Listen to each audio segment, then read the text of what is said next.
Welcome to our channel. Let's begin the journey. Okay, let's dive right into this explainer. Today we're going to decode the absolutely incredible physics that lets a nuclear reactor run continuously for years at a time.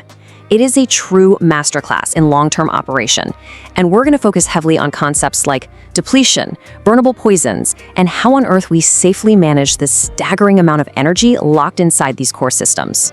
So here is the central engineering paradox we're tackling today.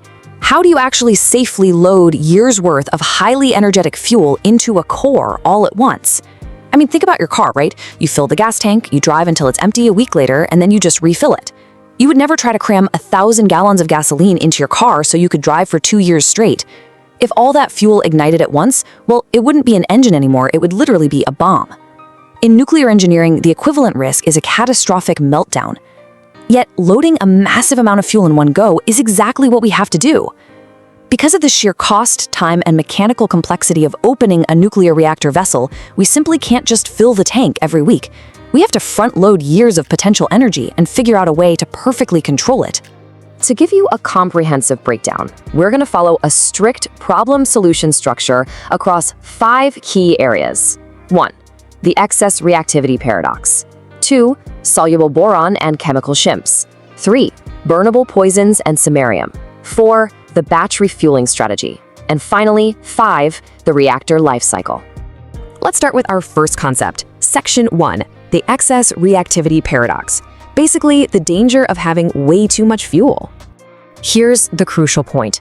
A massive surplus of reactivity is absolutely required to sustain a 1 to 2 year burn cycle, but it creates some seriously dangerous scenarios if it isn't perfectly controlled. To keep a power plant running all the way until the next fuel loading, engineers have to make sure the initial core reactivity is way higher than what's actually needed for full power operation. We call this surplus excess reactivity. Imagine just for a second, magically yanking all the control rods and absorbers out of the core right at the beginning of a cycle. The reactor would have drastically more reactivity than it needs to just stay critical, and you'd get a rapid, completely uncontrolled power spike. Managing this massive potential without letting the reactor run out of control, that is the fundamental challenge of modern core design. And this brilliantly illustrates that concept. Look at that initial massive reactivity at the top left, the beginning of life, or BOL. But as the reactor heats up to operating temperatures, a chunk of that excess is instantly suppressed by what's called the temperature defect. Then, as it ramps up to full power, even more is absorbed by the power defect. What you have left over is the operational margin that actually lets the core run for its planned cycle. Now, as the fissile material burns up and depletes over time, this curve trends continuously downward. The reactor relies on that initial surplus just to keep the chain reaction alive until it finally hits the end of life, or EOL, when the fuel just can't sustain criticality anymore. All right, moving to Section 2, soluble boron and chemical shims. Let's talk about the perfect breaks. If excess reactivity is our massive gas pedal, we need an absolutely flawless braking system to manage it. So engineers introduce soluble boron, specifically boric acid, directly into the coolant water. It acts kind of like a perfectly tuned cruise control system to absorb that dangerous excess energy. Boron is an incredibly strong absorber of thermal neutrons, and because it's completely dissolved right into the primary coolant, it spreads evenly throughout the entire reactor, acting as a chemical shim. But here is the truly brilliant part. As the nuclear fuel burns up over the months, the core's natural reactivity goes down, right? So operators gradually reduce the concentration of this boron by diluting the coolant with pure water. They are slowly, meticulously letting off the brakes to perfectly match the slowly depleting gas pedal. To picture this kinetically, imagine a glowing, high-energy sequence where boron-10 absorbs a slow neutron and instantly transforms into lithium-7. It completely neutralizes the threat of a runaway chain reaction. This exact reaction is happening millions of times a second in the water. Boron-10 captures a thermal neutron, ejects an alpha particle, and boom, it's lithium-7. By literally eating up the spare neutrons that would otherwise go on to cause more uranium fissions, this dissolved boron keeps the chain reaction in a totally stable, critical state from day one. Let's move on to Section 3, burnable poisons and samarium. These are basically nature's autoregulators.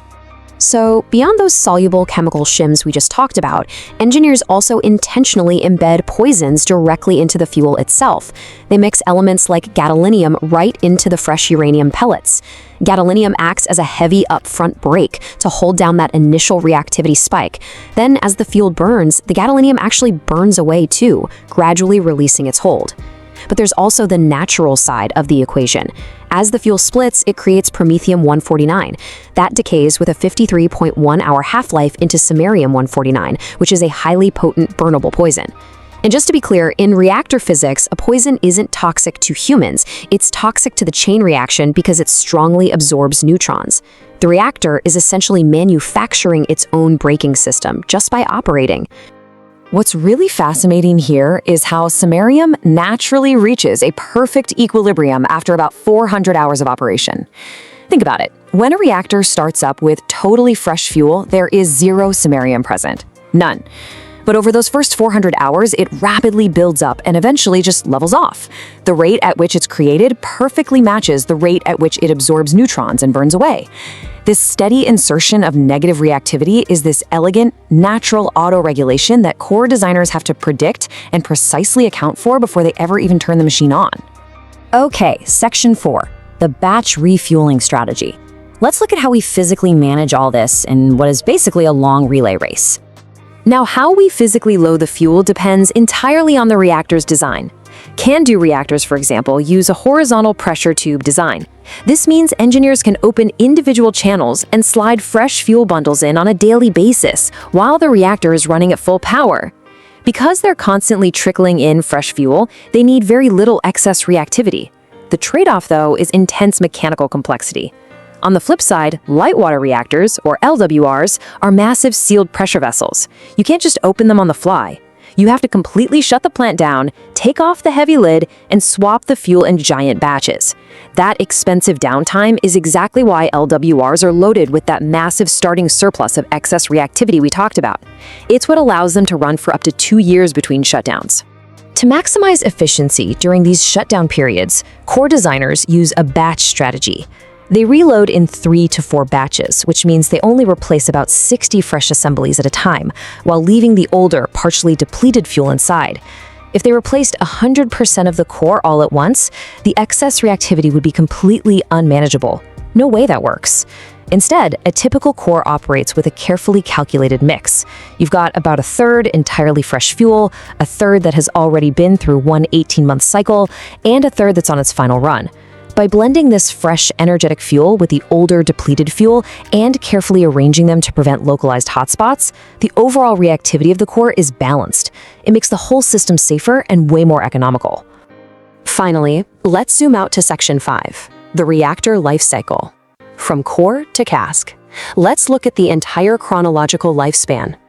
A typical assembly stays inside the intense environments of the core for 3 cycles, which is roughly 4.5 years. Just pause and think about the sheer scale of energy for a second. A single assembly will continuously power thousands of homes without pausing once for almost half a decade. But its journey doesn't end when the fission chain reaction stops. Once it's pulled from the core, it is highly radioactive and physically scorching hot, so it has to be transferred underwater into a deep, highly regulated spent fuel pool for at least 5 years. Only after that pool is full and the oldest fuel has sufficiently cooled down is it finally transferred into massive concrete and steel dry casks for long-term, passive safe storage. Even after that 4.5-year run, the cooling period is critical. Why? Because radioactive decay heat from long-lived nuclides requires continuous active cooling to prevent the fuel from melting. Right after an immediate reactor shutdown, the short-lived fission products decay incredibly fast, and the heat load drops dramatically. But there is a slow, stubborn tail of long-lived radioactive nuclides. Even though the reactor is totally shut down and fission has stopped, this residual decay heat is still so intense that if the fuel wasn't continuously cooled by circulating water in the spent fuel pool, the temperature would spike to the point of physically melting the metal cladding. Managing this decay heat is, for sure, one of the most absolutely crucial safety operations in any nuclear facility. So we've seen how engineers balance massive excess reactivity with precise chemical shims, integrate built-in poisons like gadolinium and naturally building samarium, and orchestrate complex batch reloads to keep entire cities powered for years. It's a testament to human ingenuity that we can tame such immense physical forces so reliably. But it really leaves us wondering, if we can engineer a violent nuclear chain reaction to perfectly balance itself for years at a time. The view from here is breathtaking. Command, we are in position and ready for the next phase. If you liked the video, subscribe and comment the topic you want next. Thanks for watching, and stay unstoppable.